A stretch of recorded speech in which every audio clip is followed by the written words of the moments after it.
policial, por lo tanto tenemos máxima alerta frente a este escenario terrorista que es dirigido exclusivamente contra la fuerza pública. Tenemos identificados algunos de sus autores, por lo menos los determinadores de este hecho, y por supuesto entre Fuerzas Militares y Policía Nacional estamos desarrollando actividades con el propósito no solamente de prevenirlas, sino de contrarrestarlas y de dar captura a sus presuntos autores. Ministro, sobre esos ataques, ¿es posible que se reconsideren, se reevalúen las condiciones de negociación con las disidencias de las FARC, digamos, que no solamente hablamos de policía, sino también de ejército? En eso estamos precisamente con el Alto Comisionado para la Paz.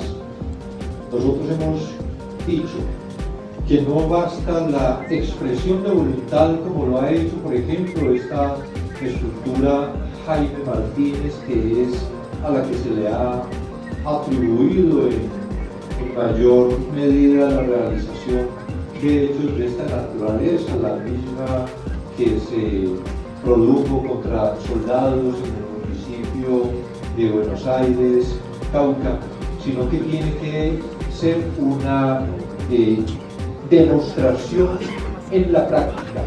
Y hemos dicho que cuando existen confrontaciones es una situación muy diferente, porque no hay un cese al fuego convenido con ninguna organización. Que en el curso de enfrentamientos se puedan producir afectaciones a la fuerza pública es una conducta muy diferente a que esta que están desarrollando de poner explosivos al paso de patrullas de policía o ejército o en inmediaciones de instalaciones de Fuerzas Armadas, porque aquí lo que se está revelando es una actitud real en contra de los ofrecimientos de paz.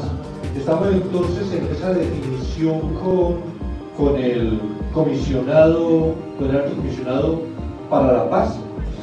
Esperamos llegar a una conclusión muy pronto. Él está naturalmente también en las conversaciones con los intermediarios, con gestores de esas organizaciones, de manera que pronto podría haber alguna respuesta de acuerdo con los avances en estas conversaciones.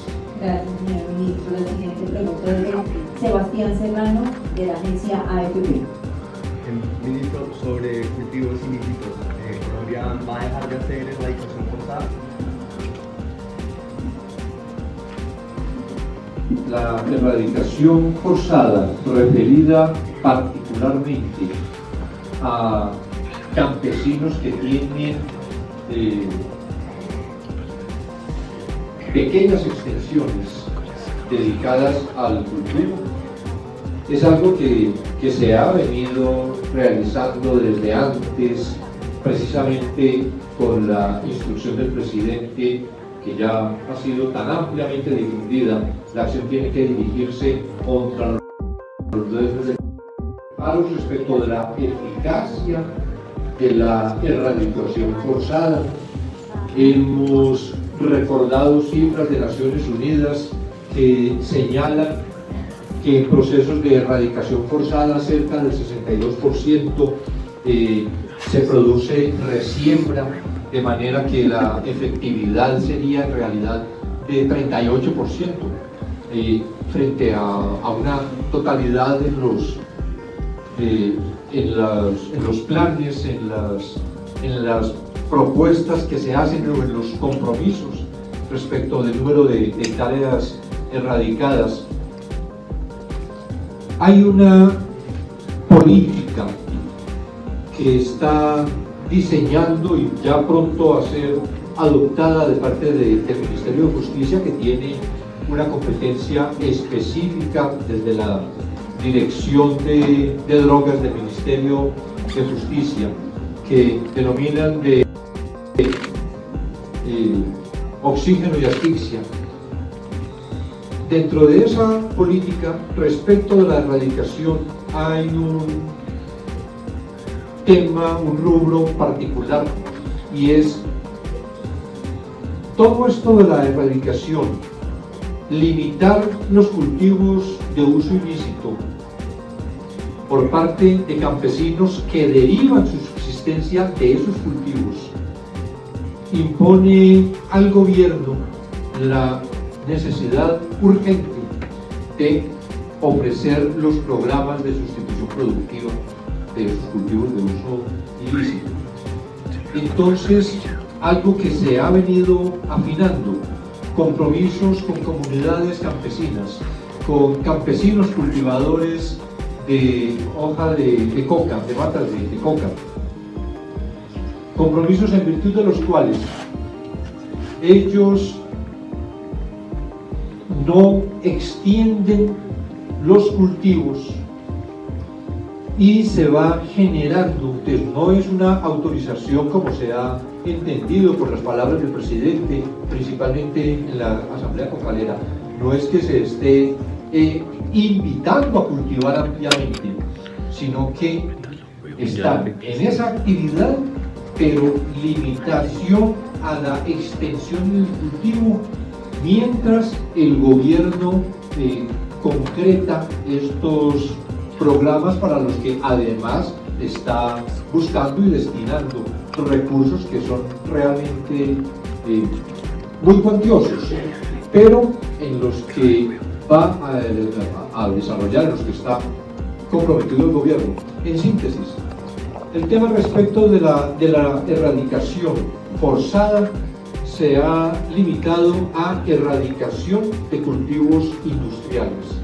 Respecto de afectación de comunidades campesinas, tenemos que fortalecer y poder ofrecer en realidad los programas de sustitución de cultivos para que estas comunidades, para que estas poblaciones puedan seguir derivando de cultivos lícitos la subsistencia que ahora logran es con los cultivos ilícitos. ¿Y a partir de qué extensión consideran ustedes un cultivo industrial? Esa es una discusión planteada, pero está 2 o más hectáreas, lo que se tiene por lo menos en principio como cultivo industrial. Muchas gracias, señor ministro. La siguiente pregunta es para el señor general Córdoba, comandante de la Fuerza Aérea Colombiana. Carlos Martínez, de Radio Santa Fe, pregunta. Bueno, seguimos con esta. ¿Está Carlos?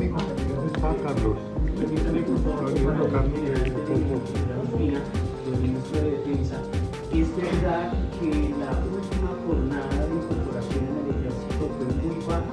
Se habla aquí de que superó el 40% de la meta estipulada.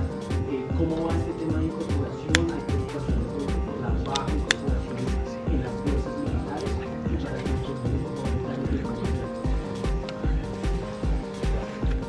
gracias por la pregunta, buenas tardes. Efectivamente, sí, la última incorporación llegamos al 60%, es un tema de pedagogía que estamos manejando y como se citó ahorita en la rendición de cuentas, para el próximo año ya tenemos propuesta la incorporación que va a desarrollarse y lo que buscamos es que se haga esa transición en donde nuestros ciudadanos se acerquen a prestar el servicio militar en las condiciones en que ya se ha propuesto y que seguramente será aprobado por la ley.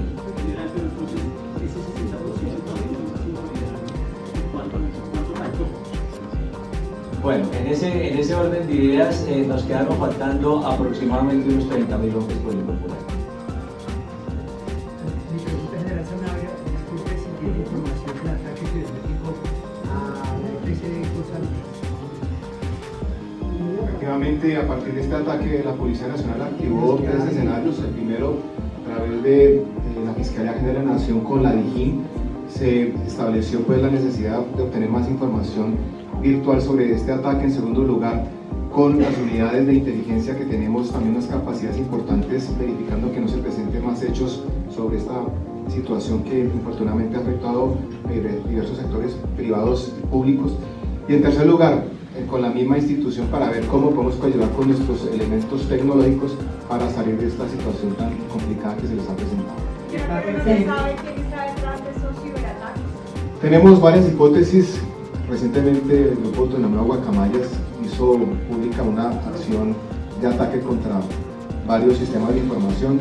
manejamos otras dos hipótesis que por supuesto están en manos de la Fiscalía General de la Nación para coadyuvar en la acción penal contra estas presuntas personas que, si bien han realizado este tipo de hechos de manera virtual, tienen por supuesto rostro que dentro de los pocos días será presentado públicamente, porque la mejor forma de evitar este tipo de ataques es sabiendo quiénes son los autores de los mismos y serán presentados públicamente dentro de los próximos días. General, también tiene que ver con el Valencia de RTBC. General, se me había olvidado preguntar por el tema de pecho, si sabe puntualmente cuánto estaría el acuerdo, que si nos puede entregar por favor más detalles de qué papel cumplió de lo que hacía el momento en el que fue asesinado el fiscal. Y la otra pregunta va para el comandante de la Fuerza Aérea, si nos puede aclarar puntualmente cuántos recursos se van a destinar para estos acciones y si se sabe si se va a cumplir esa agenda en la renegociación, cuándo llegaría a tener la misma situación. En principio esta persona no será traída a Colombia por previsiones constitucionales de la Constitución Bolivariana de Venezuela.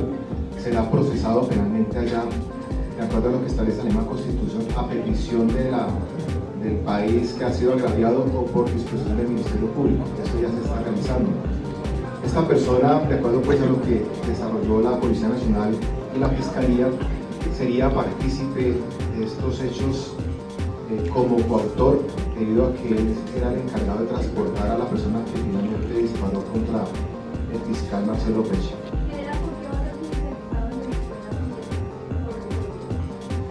Dentro de la acción penal que trasciende fronteras, será solicitado a Venezuela que sea procesado por lesiones personales llevadas a homicidio, tráfico de armas y por supuesto la autoría frente a un hecho que afectó la seguridad nacional de Paraguay. Respecto a la pregunta que tiene que ver con el costo de la aeronave, ya hay un COMPES, como lo manifestaba el señor ministro, el 4078, que contempla 678 millones de dólares y hay unos recursos adicionales que se requerirían para poder completar la flota de un total de 16 aeronaves, que estimamos que es el número ideal, de tal forma que esto puede subir al total de 16 aeronaves cerca de 2.4, 2.5 millones de euros, 2.500 millones de euros. Esta flota empezaría a llegar aquí al país en aproximadamente unos 3 años, 2-3 años, dependiendo de la negociación, como bien lo manifestaba el señor ministro. Gracias. La siguiente pregunta es para el comandante de la Fuerza Aérea Colombiana, de parte de Santiago Rodríguez de la Silla Vacía. Hola, general, le pregunto, acaba de hablar de cuánto se demoraría más o menos en llegar a las aeronaves, pero los CAPIR, su ciclo de vida se ha estimado para finales del próximo año. ¿Qué va a pasar? ¿Nos vamos a quedar sin ese tipo de casas de combate en ese tiempo? Y no sé si usted o el ministro me pueden responder ese monto en el COMPES, ¿cómo se pagaría? El presidente ha dicho que no va a ser de la tributaria, entonces ¿cómo va a ser la financiación de ese pago y de esa inversión?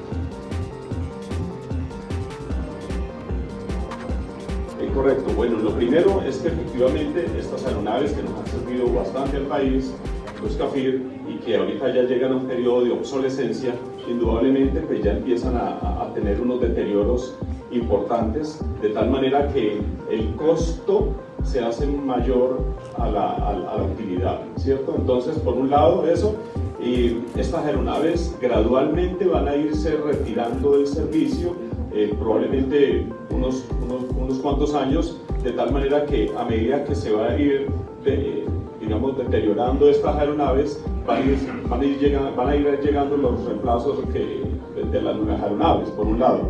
Segundo, para este COMPES del 4078, los pagos se van a hacer en un plazo de 10 años en montos iniciales muy bajos y pues más adelante van a ser pues, unos montos un poco más altos dependiendo de la financiación con la cual se va a acordar el pago y lo que mencionaba el señor ministro, los acuerdos de negociación a los cuales se van a llegar.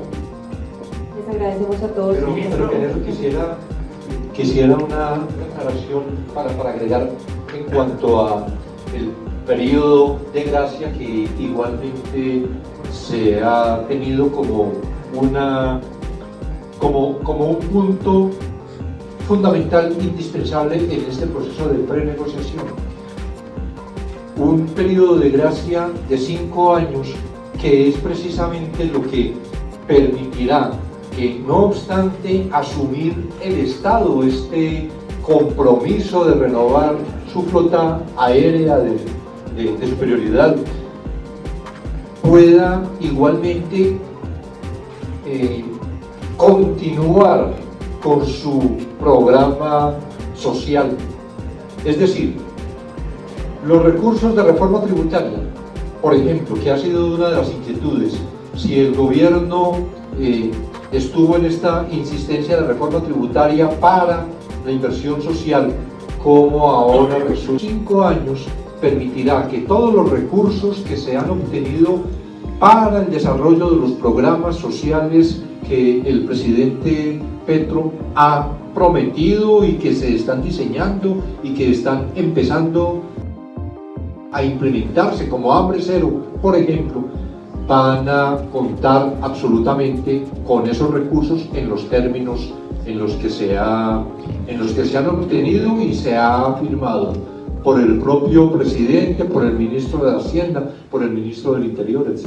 Ministro, su posición con el Departamento de Estado de Estados Unidos sobre que se debía mantener la erradicación forzosa mientras necesitaba un programa viable de institución. La última respuesta.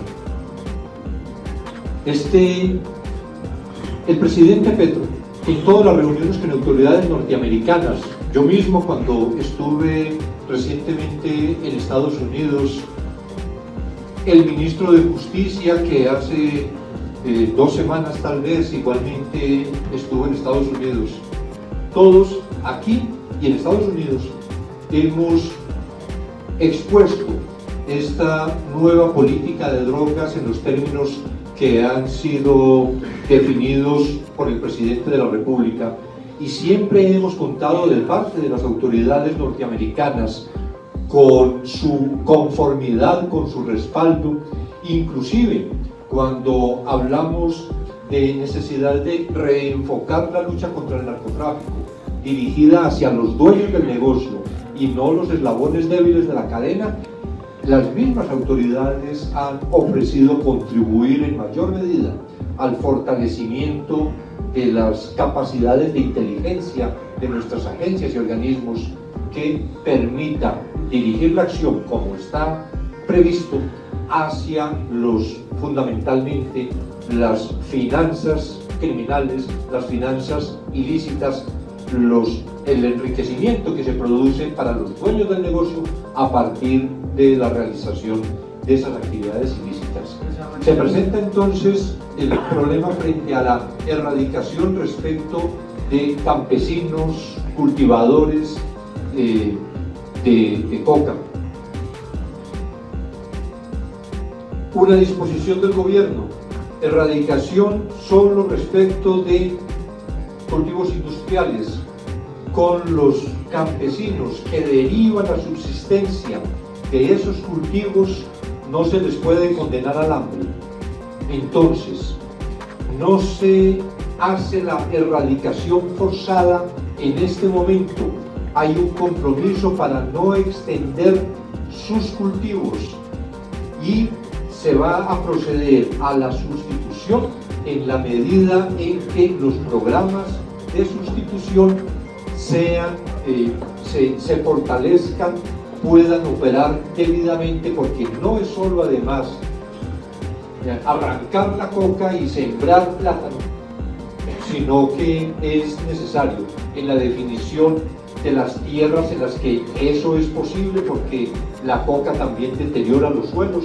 Entonces, plantear también, como lo ha dicho el presidente, sustitución de tierras, no es solo sustitución de cultivos, en algunos casos habrá que tenerse también sustitución de tierras, pero también los insumos, igualmente el crédito, lo que viene planteando el presidente Petro de manera directa en cuanto al fortalecimiento, por ejemplo, del Banco Agrario, para que sea el gran financista de este proceso de reactivación también de la producción de alimentos en el campo.